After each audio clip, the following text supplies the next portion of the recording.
ہم ایک مسلمان ملک اور ایک مسلمان معاشرے میں رہتے ہیں، لیکن کیا ہمارے یہاں کے لوگ ایک دوسرے کو مسلمان بھی سمجھتے ہیں؟ کیا ہمارے علماء کرام ہمیں اس بات کی اجازت دیتے ہیں کہ ہم ایک مسلمان کسی دوسرے شخص کے ساتھ مل کر قربانی میں اس کا حصہ ڈالیں اور اس قربانی کو جائز سمجھیں؟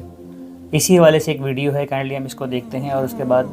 ہم شاید اس نتیجے پر پہنچ سکیں گے کیا صحیح ہے اور کیا غلط ہے، اور ہمارے علماء کرام ہمیں کن کن باتوں کے پیچھے لگا کر ایک دوسرے پر کھلے عام کفر اور مشرک کا فتویٰ لگاتے ہوئے آپ کو ملیں گے۔ چلیے اس ویڈیو کو شروع کرتے ہیں۔ جو قربانی کے بڑے جانوروں میں حصہ ڈالتے ہیں ان کے لیے احتیاط بہت ضروری ہے۔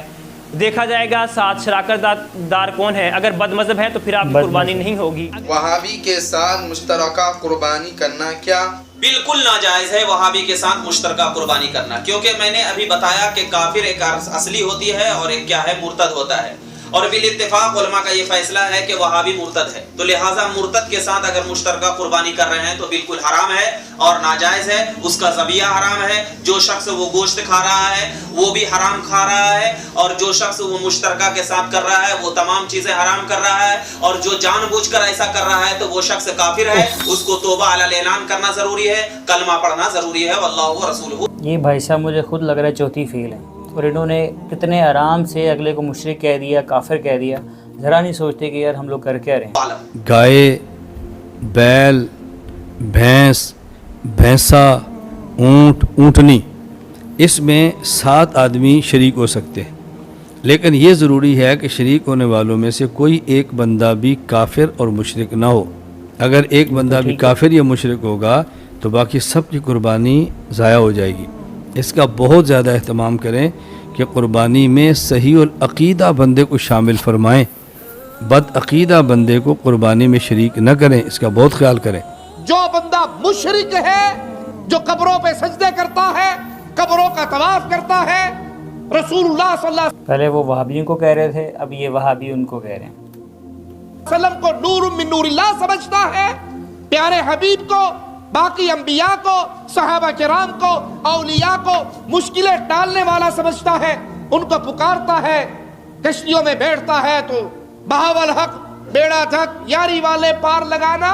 مولا علی مشکل کشا میری کشتی پار لگا دینا، یہ شرک اکبر کر رہا ہے۔ مشرک کا کوئی عمل اللہ قبول نہیں کرتا۔ پہلے شرک سے توبہ کیجئے، توحید کو تسلیم کیجئے۔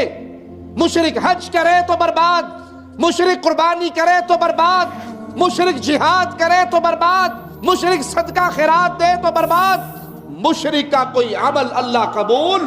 حالت شرک میں نہیں کرتا جب تک وہ شرک سے برات نہ کر لے۔ سوال یہ کہ اہل حدیث کا موقف ہے کہ اگر کوئی ایک بندہ بھی کلمہ کو مشرک گائیں کے 7 حصوں میں شامل ہو جائے تو باقی 6 حصے مردود ہو جائیں گے۔ سیم یہی جذبات بریلوی حضرات ان کے بارے میں رکھتے ہیں کہ بد مذہب کی شمولیت سے باقیوں کی قربانی ضائع ہو جائے گی، تو آپ کا اس کے بارے میں کیا موقف ہے؟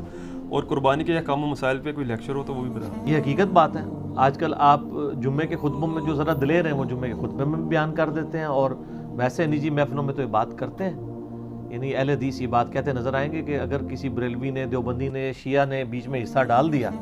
تو وہ کہتے ہیں چونکہ ہمارے نزدیک وہ کلمہ کو مشرک ہے، تو مشرک کا تو کوئی عمل قبول نہیں ہوتا، لہٰذا باقی ساروں کی بھی قربانی ضائع جائے گی۔ اور بریلوی اس کے اگینسٹ جو ٹرمز استعمال کرتے ہیں وہ بد مذہب استعمال کرتے ہیں۔ وہ کہتے ہیں اگر کوئی بد مذہب، کوئی نجدی، کوئی گستاخ آپ کے گائے کے حصے میں شامل ہو گیا تو باقیوں کی بھی قربانی ضائع جائے گی۔ تو سر دیکھ لیں دونوں طرف سیم جذبہ ہی پایا جاتا ہے، ٹھیک ہے نا، فرق تو کوئی نہیں، ایک بیماری ہے جو مختلف شکل میں نظر آ رہی ہے۔ تو یہ دونوں کی جذباتی ڈاکٹرائن ہے، اس کا ریلیجن کے ساتھ کوئی قطعاً لینا دینا کچھ نہیں ہے۔ صحابہ کرام علیہ رضوان کا ایٹیچیوڈ میں آپ کو بتاتا ہوں، صحیح بخاری میں سیدنا عثمان ابن عفان رضی اللہ تعالیٰ عنہ علیہ السلام خلیفہ ثالث کا فتویٰ موجود ہے،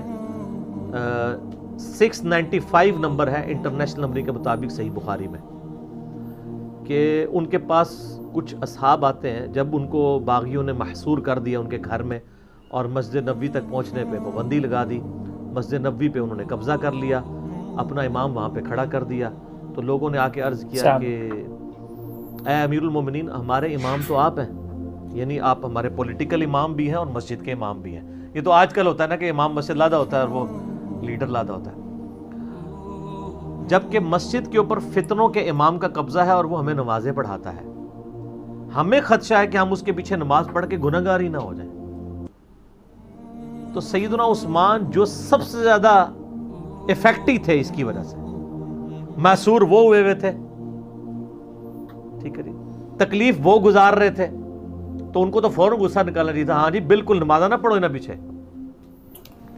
تو انہوں نے کہا نماز ہی مسلمانوں میں ایک نیکی کا کام ہے، نیکی کے کاموں میں ان کا ساتھ دو اور برائی میں ان سے الگ رہو.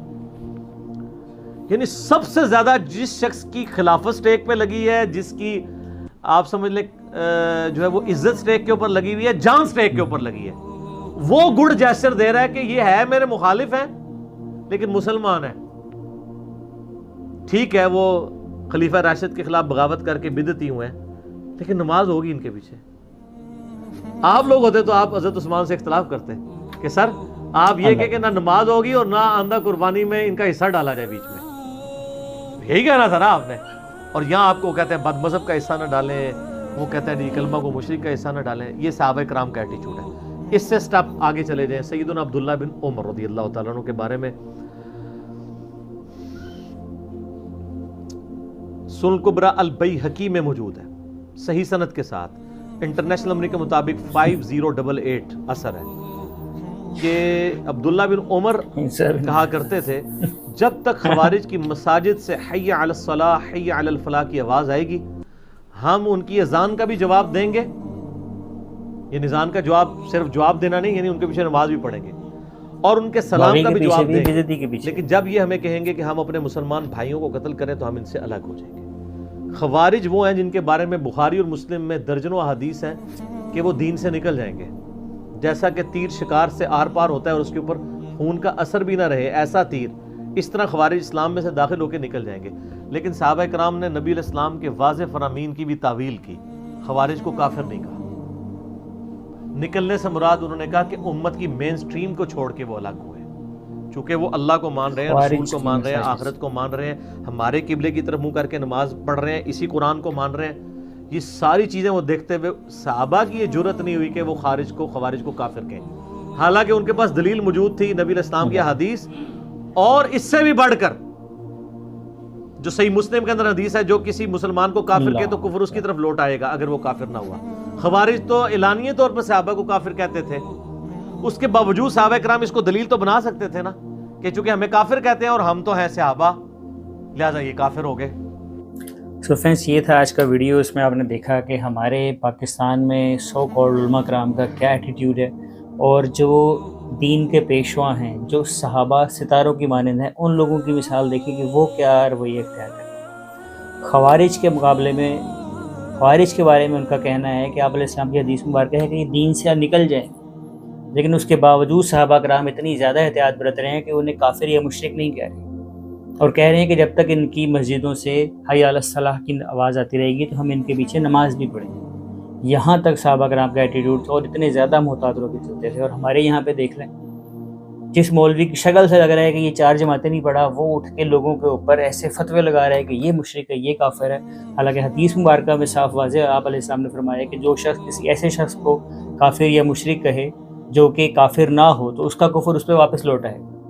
لیکن ان لوگوں کو ذرا کسی بات کا ڈر نہیں ہے، سمجھ ہی نہیں آتی ہے، اور امت میں ایسے تفرقہ پھیلا رہے ہیں. میرا خیال ہے ان کی دوسری وجہ یہ خالی تفرقے کی بات یہ نہیں ہے کہ ان کو لوگوں کی قربانیوں کا بڑا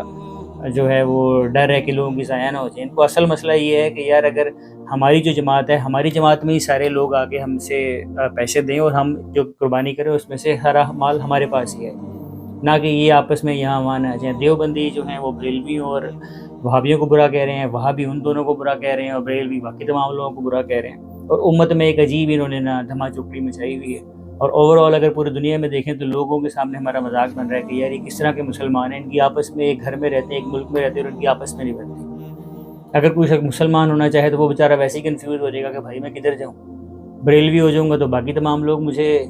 غیر مسلم کہیں گے، دیوبندی ہو جاؤں گا تو دیوبندیوں کے علاوہ دوسرے لوگ مجھے غیر مسلم کہیں گے، اور اگر میں وہابی ہو گیا تو پھر بھی مزید 4 جماعتیں اور کھڑی ہوں گی جو مجھے غیر مسلم کہیں گی اور ان کے کفر کے خطرے صبح دوپہر شام لگاتے رہیں گی.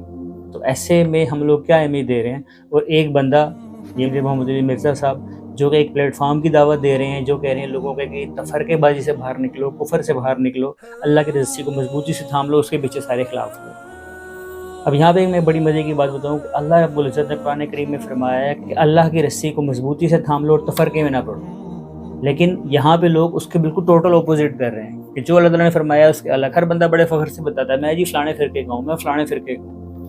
او بھائی کیا کر رہے ہو، تمہیں سمجھ نہیں آ رہی؟ اللہ تعالیٰ نے قرآن پاک میں فرمایا کہ تفرقے میں نہ پڑھو، اور تم لوگ فخر سے بیان کرتے ہو میں تو فلانے فرقے سے تعلق رکھتا ہوں، میرا تو فلانا مسلک ہے۔ یہ مسلک فرقہ اس طرح کے الٹے سیدھے الفاظ یوز کرتے رہتے ہیں اور ان کو سمجھ ہی نہیں آ رہی کہ اپنے آپ کو انٹروڈیوس جو ہے وہ بھلے بریلوی ہے، بھلے دیوبندی ہے، وہابی ہے، اہل تشیع ہے، وہ اپنے ایک فرقے کا لیبل لگا کے بیٹھا ہے اور قرآن پاک کی اس واضح آیت کے وہ اگینسٹ ہو کے چل رہا ہے۔